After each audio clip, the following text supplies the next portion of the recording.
What is the real appeal of films like Personal Shopper and A Ghost Story? I'm anxious to think about ghosts and movies and why we go to one film and not to the other. And in the case of ghosts, I just don't go. When I heard of a new film by a young American director, David Lowery, called A Ghost Story, I reminded myself not to see it. You'd probably find a better one if we just... I don't like ghost stories. I don't believe in ghosts.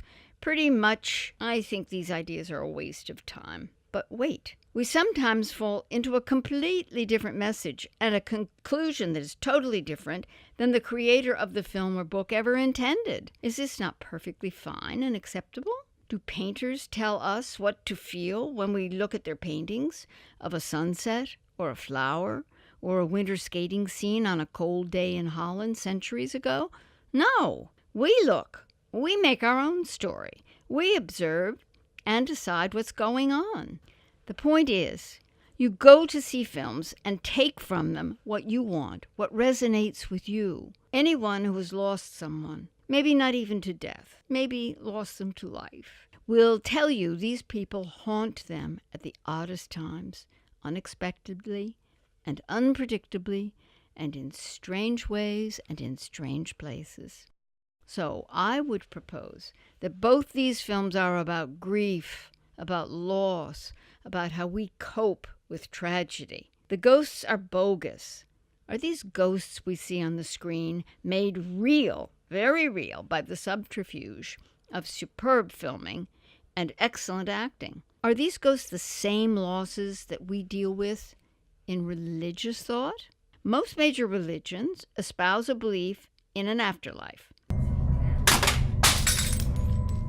Many religions, whether they believe in the soul's existence in another world, like Christianity, Islam, and many pagan belief systems, or in maybe reincarnation, like many forms of Hinduism and Buddhism, all these religions believe that one's status in the afterlife is a reward or punishment for your conduct during life. If you approach these films with this firmly in mind, I believe they become totally accessible and much more interesting, enlightening, and meaningful. Watching them now has relevance. Ghosts become a belief in the presence of those no longer alive. Religion proudly espouses this concept, and millions of people have and continue to accept this. They are just not called ghosts in religion.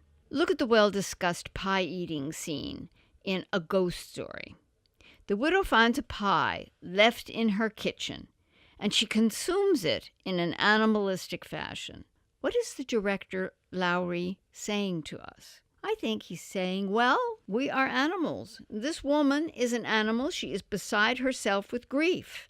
Pie scene, I feel like everybody's already, basically she's in this moment of grief and she's eating a whole pie in one long camera shot. I mean, what was it like to film that in that moment? And, you know, she conveys so much in that moment. It's no speaking at all. Yeah, I mean, that was the intent of it, was to just have a moment that, I mean, it's funny because everyone does talk about it, and I feel that most people will now go see the movie knowing that that's a scene that will happen. And 2 minutes into that scene, and my hope is that all of the anticipation will just kind of dissolve because it's still going on. It just keeps going and going.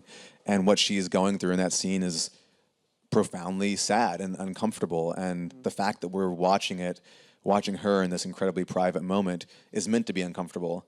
And it just keeps going, and hopefully audiences' minds will wander and then return, and you'll find yourself finally in sync with her on an emotional level. And it's okay to talk about it because it's easy to say like, oh, Rooney Mara eats a pie in a movie, but it goes beyond that. Yeah. It goes beyond that, and it was a really beautiful scene to shoot because there wasn't much for me to do. It was all on her, and she took that scene and ran with it. And I told her, just make it as long as you need to make it, and when you're done, we'll cut, and that'll be it, and we'll only do one take of it.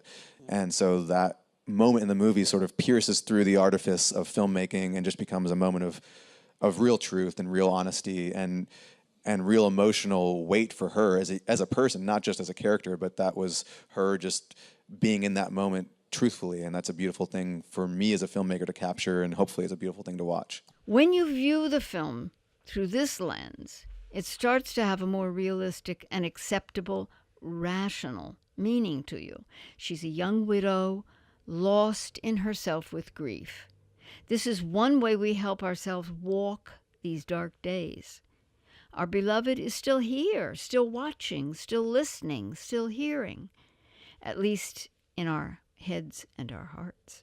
Then arrived on the movie scene Personal Shopper, a French film in English by one of my very favorite writer-directors, Olivier Assayas. Oh, no, I thought, when I read that this film also centered around a ghost. But because of Assayas' street cred with me, and because I know this will not really be about ghosts if he's having anything to do with it, I rushed to see it, and I was not disappointed. Personal Shopper proffers a more detailed, intricate narrative which presents as a murder mystery.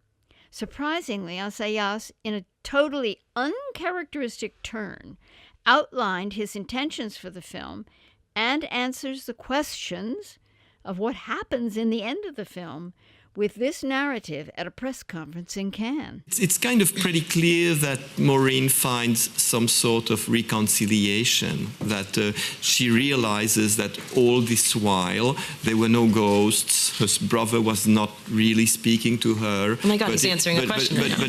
Oh my God, this is crazy. But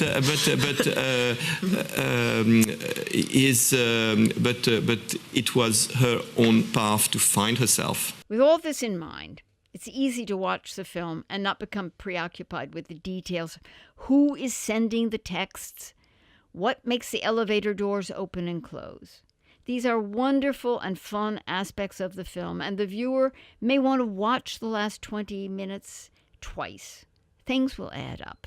But the film is really about this very lonely, vulnerable young girl who is suffering terrible grief and confusion, trying to decide how to go on in her life. Is it so difficult to accept the concept that she is inducing all this in her head in order to journey through these almost impossible days which end in black?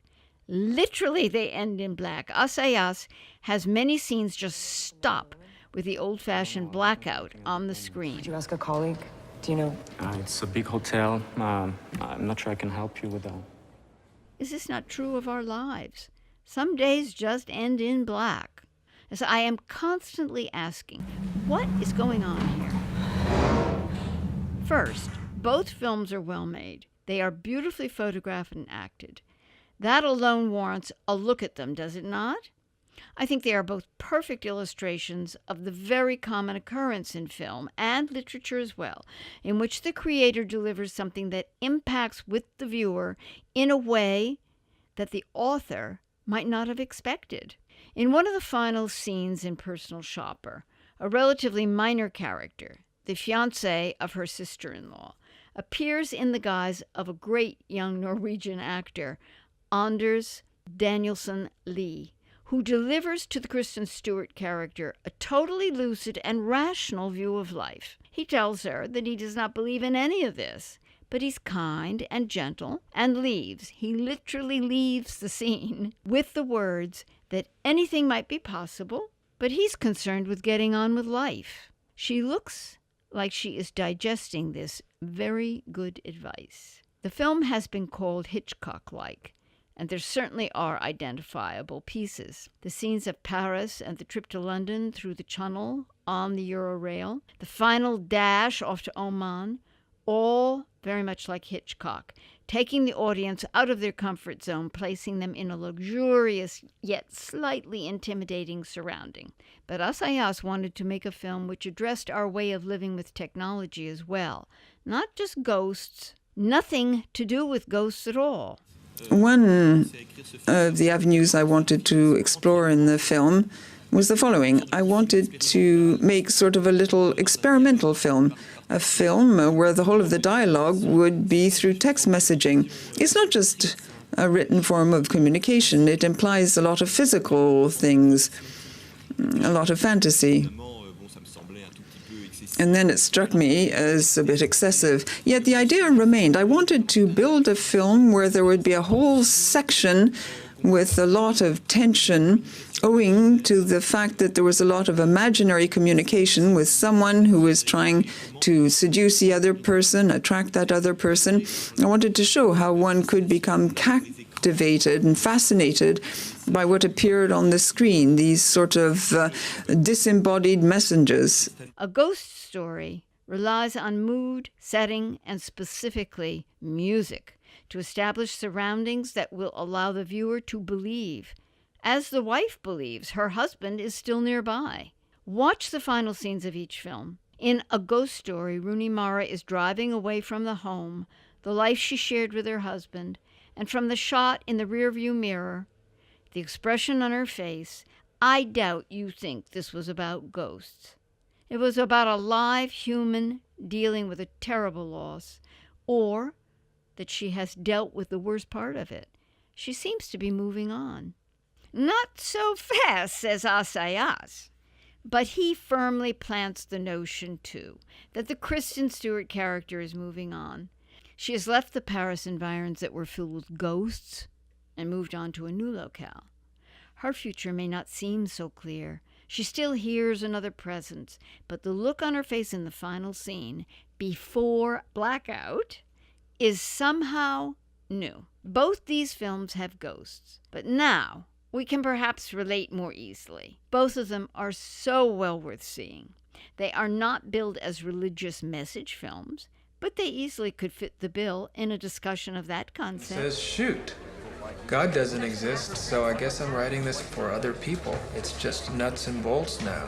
No matter, these are small, lightly financed projects, but they can mean a great deal in furthering our understanding of grief and how we all get through it. You may hear clunks and small things, but keep on moving. Life is to be lived, and we all live with so-called ghosts. The movie can just make them real on screen.